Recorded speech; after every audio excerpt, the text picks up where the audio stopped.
Assalomu alaykum barcha yurtdoshlarga va hamqishloqlarimga. Hammanglar yaxshimisizlar, tinchmisizlar? Yana bitta obzor bor. Uyimiz shu uylar sotiladi. 37-maktab, 40 gektar ko'chasi. Katta yo'lni bo'yi, 40 gektarda katta yo'lni bo'yida hovli. Tayyor hovli uy. Mana shu uy sotiladi. Kelib ko'rasizlar, kelib gaplashib, telefon nomerlarini pastga men qoldiraman.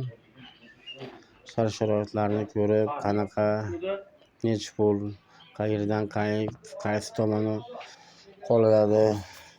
Lekin 7 sotik joy ekan. 6 sotikmikin shunaqa. 6 sotik menimcha.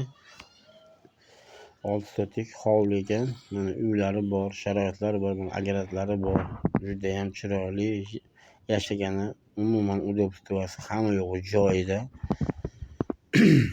Katta yo'lni bo'yi 40 gektarda katta sentralniy yo'lni bo'yi. Sentrga, ko'chaga chiqishga udobniy. Maktabni oldida, yo'lni bo'yida. Har tomonlama qulay. Mana uylarda ichlari mana. Kelib, kirib, ko'rib, shart-sharoitlarini bilib, uylarini tekshirib bo'la olasizlar. Hamma yoq qonuniy chiroyli qilib beriladi. Inshaalloh kim olmoqchi bo'lsa, chiroyli qilib gaplashib, o'zlari bilan, uy egalari bilan xotirjam gaplashib, ko'rishib, bemalol gaplashib olishaveradi.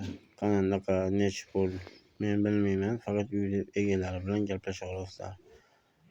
Shunaqa. Mana shu uy sharoitlari juda ham chiroyli, yaxshi.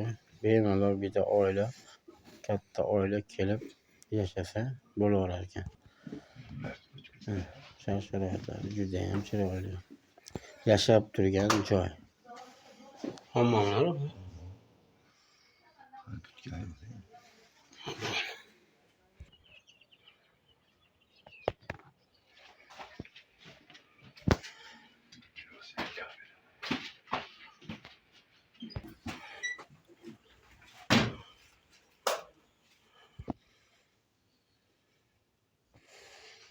tamam mı?